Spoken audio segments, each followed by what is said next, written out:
la tercera ponencia sobre la sinodalidad o el diácono en una iglesia sinodal. Creo que sea útil conocer el documento final, porque voy a pedir, ¿cuántos lo han leído? Lo hemos cogido hoy. Hay que leerlo obligatorio. Sí, sí. Es verdad que el documento final, sabéis, del sínodo participa del magisterio ordinario del Papa. Lo dice la Constitución Apostólica Episcopales Communio, que cuando el Papa aprueba inmediatamente un documento, esto participa de su magisterio. Lo aprobó inmediatamente, ofreciéndolo a la Iglesia, a todas las iglesias, de manera que se pudiese inmediatamente poner en acto una recepción que fuese también una experimentación, porque hay un montón de propuestas dentro de este texto que ofrecen un horizonte, a mí me parece también nuevo. Podría ser mejor como texto siempre, pero podría ser también muy peor. Y así no, hay que coger un texto como fruto no solo de la asamblea, la segunda sesión de la asamblea, sino de todo un proceso sinodal que duró 4 años y que aún prosigue ahora, porque terminará en el 28 con la asamblea eclesial, que va a recoger los que se pueden llamar frutos, buenas prácticas, elementos de ofrecer al Papa como fruto maduro de este proceso. Y no terminará, porque sabéis que un texto puede continuar la Iglesia a recibirlo, la Iglesia, el cuerpo eclesial, el pueblo de Dios, y así madurar una visión compartida, donde se encuentra verdaderamente un consenso en torno al contenido de este documento. El capítulo primero presenta los fundamentos eclesiológicos de una iglesia sinodal. El capítulo segundo, o la parte segunda, presenta la conversión de las relaciones, y es allí que se habla del ministerio ordenado y de los diáconos. Cabe subrayar en el capítulo primero la novedad eclesiológica. Sabéis que después del Vaticano II, lo decía esta mañana, la discusión en torno a la heredad de la Iglesia del Vaticano II, que es la Iglesia Misterio o la Iglesia Pueblo de Dios. Quien conoce Lumen Gentium sabe que el capítulo primero se enfoca sobre el misterio de la Iglesia. La Iglesia es en Cristo como un sacramento, signo, instrumento de la unidad de todos los bautizados y de toda la humanidad y de la unión con Dios, y presenta la recuperación de todas las dimensiones teológicas de la Iglesia: la dimensión trinitaria, la dimensión cristológica, la dimensión pneumatológica, la dimensión sacramental, bautismal y eucarística, la dimensión carismática, la dimensión también escatológica. Falta en el último capítulo la dimensión mariana de la Iglesia. Pero hay también el capítulo segundo, donde se habla de la Iglesia Pueblo de Dios. Y no se dice un único capítulo, bien que los padres lo pedían, porque dice, sería tan largo que la proporción sería desequilibrada respecto a los otros capítulos. Y así se pone una iglesia que habla, un capítulo que habla de la iglesia misterio y un capítulo que se habla de la iglesia sujeto histórico. El sujeto histórico, el pueblo de Dios, ¿no?, que camina hacia el reino de manera que se cumpla, ¿no?, todo lo que es en la perspectiva de la revelación, las promesas, la comunión definitiva con Dios. Después de la Comisión Teológica decía recomendación, hay que tenerlos juntos, ¿no?, de manera que sean como un díptico, uno presenta una cosa, el otro la otra, como la doble cara de una única moneda. Después del concilio, ¿no?, se desarrolló una guerra, ¿no?, en torno a los dos capítulos. Quien subrayaba el capítulo segundo lo hacía en contra del magisterio, en contra de la jerarquía, en contra del sistema, reivindicando que una libertad en la Iglesia que claramente dependía de la situación antes del concilio. Por eso, a los 20 años, ya hablamos algo esta mañana, se optó por la eclesiología de comunión, cortando la referencia al pueblo de Dios y cortando la referencia a las iglesias particulares. Cuando llega Francisco, habla desde el balcón de San Pedro de pueblo de Dios. Vamos a empezar este camino, el pueblo de Dios, el obispo de Roma.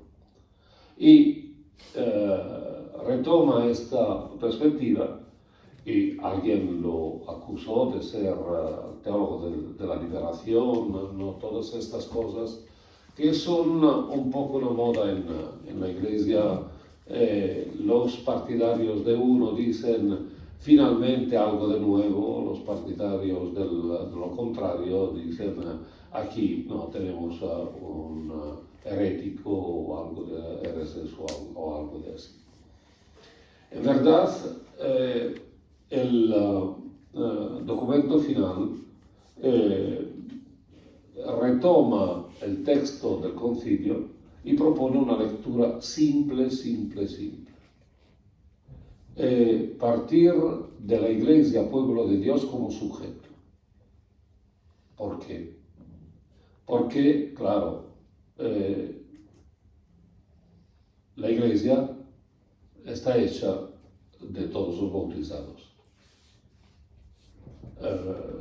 Todas las personas son el pueblo de Dios. Pueblo de Dios como sujeto que tiene, no, esta es lo que se aprende, no, a la escuela primaria, sujeto predicados.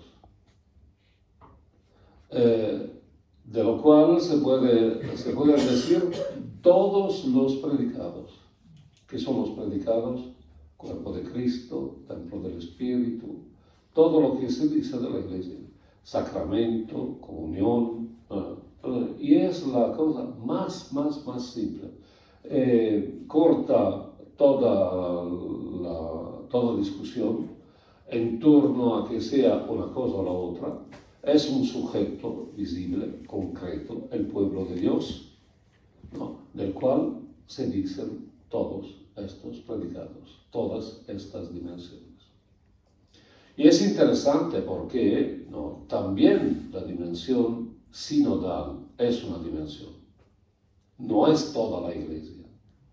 Hubo un tentativo que es una tentación de hablar de una Iglesia sinodal como si la sinodalidad fuese todo. No es verdad. La sinodalidad afecta al pueblo de Dios, ¿no? Pero no está en contra de la afirmación que la Iglesia sea jerárquica. Y en la afirmación de esta mañana sobre la Iglesia como comunio ecclesiarum, está claro que el pueblo de Dios, si cada Iglesia es un pueblo de Dios en razón del principio de unidad que es su obispo rodeado de su presbiterio, con todos sus ministros y en particular los diáconos, es evidente que una iglesia sinodal es también una iglesia jerárquica. No se va a cancelar nada de lo que sea una dimensión constitutiva de la iglesia. Y todas esas dimensiones se pueden explicar. Y en este sentido, está claro, ¿no?, que de manera que no se puedan interpretar negativamente o polémicamente estas categorías y contraponer al pueblo de Dios a las otras, ¿no? Se pone que el pueblo de Dios, igual comunio fidelium, es siempre también una comunio ecclesiarum, que está manifestada por la comunio episcoporum, el colegio de los obispos, y el obispo de Roma es el principio de unidad tanto del pueblo de Dios, cuanto de la comunión de las iglesias, cuanto de la comunión de los obispos. Es la cosa simple, simple, simple. Más es simple la cosa y más es segura, más es fuerte. De allí se pone en marcha toda la idea del ejercicio de la sinodalidad como escucha y escucha del Espíritu.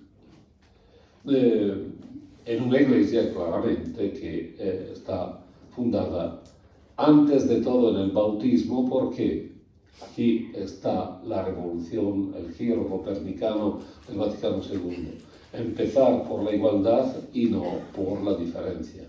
Si vamos a empezar por la diferencia, nunca se llega a la igualdad. Si empezamos por la igualdad, hay que repensar las diferencias de funciones, de ministerios, de estados de vida y así, de manera, en perspectiva de servicio y no de dignidad o de poder o de superioridad. Esto el primer capítulo. En esta dirección, el segundo capítulo habla del cambio de la conversión de las relaciones. Aquí detrás había otro proyecto que era partir de las iglesias particulares y hacer todos los niveles de la iglesia, también a nivel de agrupamientos de iglesias y después de iglesia Ecclesia tota, porque la idea es cortar la idea de iglesia universal, porque iglesia universal es un concepto abstracto. Este año es también a los 50 de Evangelii Gaudium, de Evangelii Nuntiandi. Y en Evangelii Nuntiandi, a la conclusión, la parte, los números 60 hasta 63, se habla de la iglesia que es universal en su vocación, porque recoge a todos y Pablo VI subraya todo el pescado en una red, todo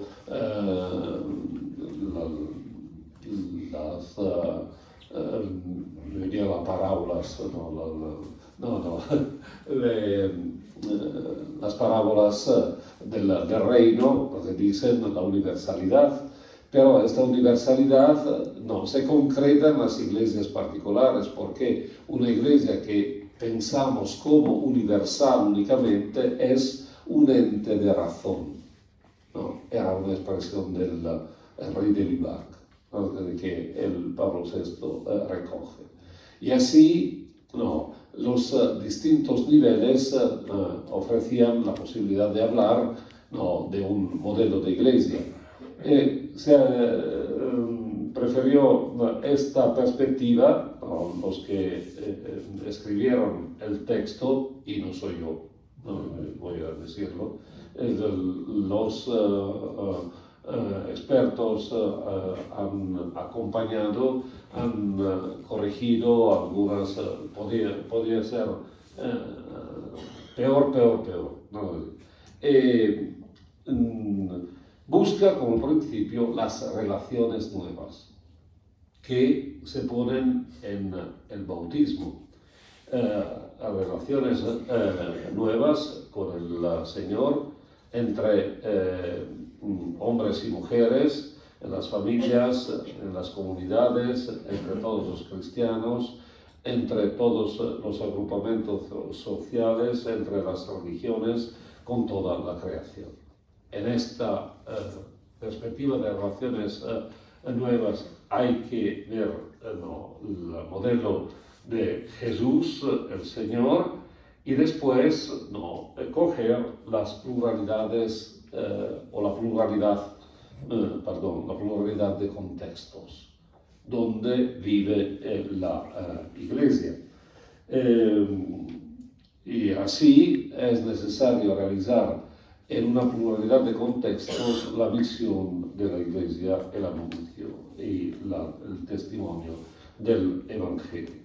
Dentro de esta complejidad y pluralidad de contextos, el documento final habla de carismas, vocaciones y ministerios para la misión. Gracias. Está el modelo revuelto. No se empieza del Papa, no se empieza de los obispos a descender. Se empieza de la macro unidad de todos los ministerios, o de una iglesia toda ministerial. De una iglesia que se ponga, y es claro que esta iglesia es cada iglesia local. En cada iglesia local, si vive el Evangelio, florecen carismas, vocaciones y ministerios, evidentemente para la misión. A partir de una experiencia de iglesia, a partir de una modalidad de compartir el Evangelio, de manera que cada bautizado pueda responder a las exigencias de la misión dentro de los distintos contextos donde vive y donde actúa, todo lo que vive y que como criatura, como hombre y mujer, ahora siempre a decir y como cristiano y cristiana. En este sentido, se habla de todas las categorías de personas que pertenecen a la Iglesia, así el famoso número 60 sobre hombres y mujeres, y habla de las mujeres que gozan de dignidad en el pueblo de Dios, y es el número que hubo, el párrafo que hubo el número mayor de votos contrarios, 97, pero hay una afirmación increíble, porque habla también aquí del diaconado femenino, y dice: no hay razones que puedan impedir a las mujeres que asuman roles de guía en la Iglesia. No se puede afirmar lo que procede del Espíritu. Es una afirmación fuerte. Así, se habla después de los niños, se habla de los jóvenes, se habla de las personas discapacitadas, se habla de los padres,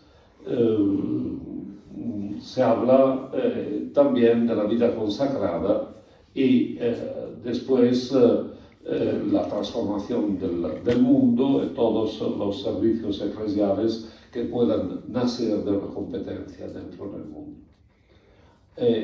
Dentro de este horizonte ministerial, de una iglesia toda ministerial, el ministerio ordenado a servicio de la armonía.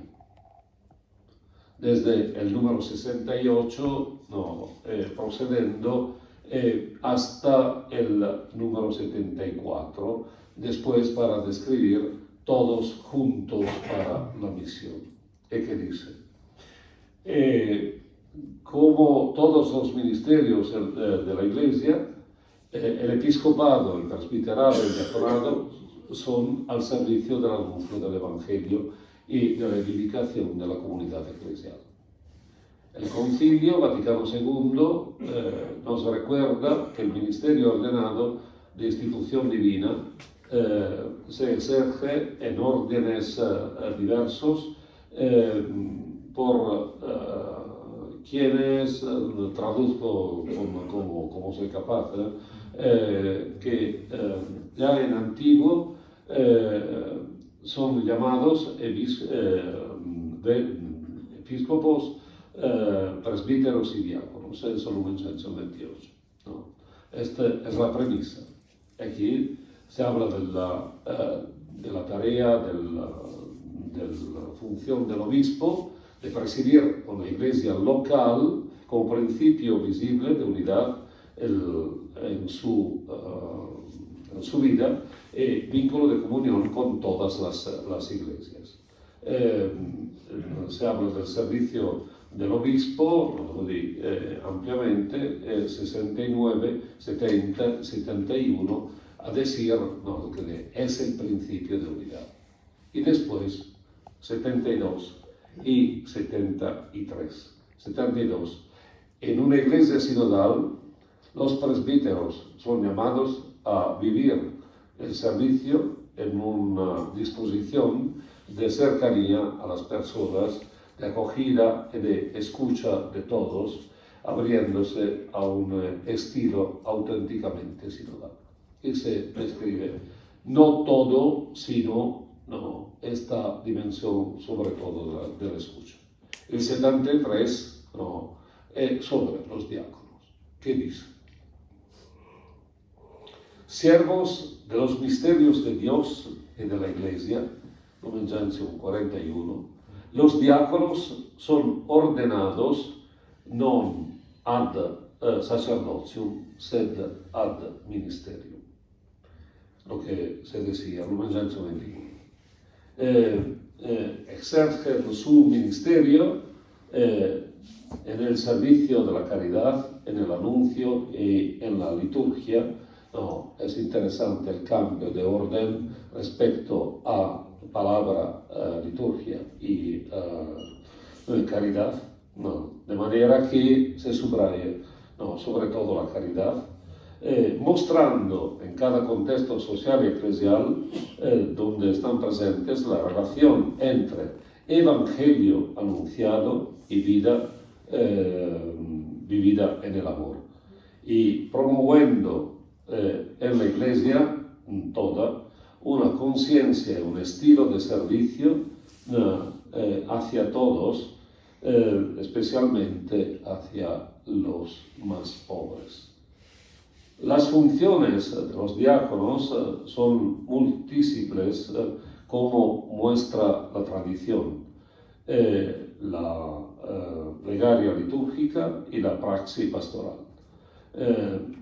Estas van especificadas en respuesta a las necesidades de cada iglesia local, en particular para ¿cómo es? Despertar, gracias. Despertar y sustentar la atención de todos hacia los más pobres en el cuadro de una iglesia sinodal, misionera y misericordiosa. El ministerio diaconal permanece aún desconocido a muchos cristianos, aún porque siendo ripristinado por el Vaticano II en la Iglesia Latina como grado propio y permanente, aún no está acogido en todas las áreas geográficas. El enseñamiento del concilio puede ser más profundizado, también en base a una verifica de múltiples experiencias que se viven, pero ofrece sólidas motivaciones a las iglesias locales para no tardar a promover el diaconado permanente en modo más generoso, reconociendo en este ministerio un precioso factor de maduración de una iglesia sierva que siga el Señor Jesús, que fue servo de todos. Esta profundización puede ayudar a comprender mejor el significado de la ordenación diaconal de cuantos serán ordenados presbíteros.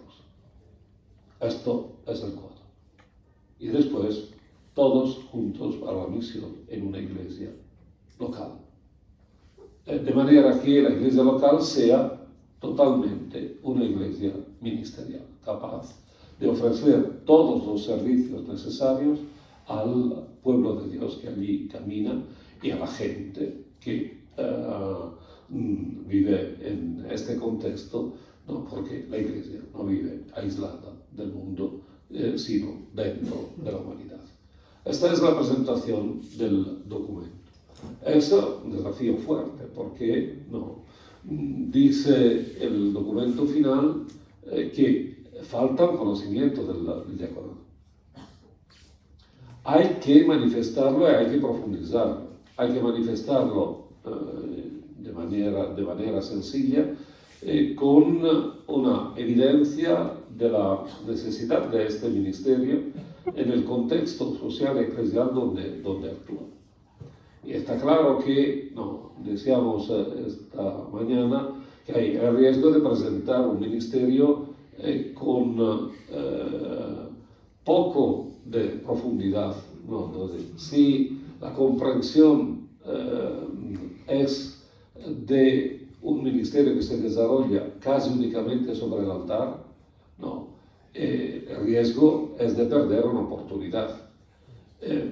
Verdad que en la Iglesia católica el pensamiento que el sacerdocio o el ministerio ordenado se identifica con el presbiterado, esto es un peligro. ¿Por qué? Porque todo antes estaba en la figura sobre todo del cura, del párroco o del sacerdote religioso, pero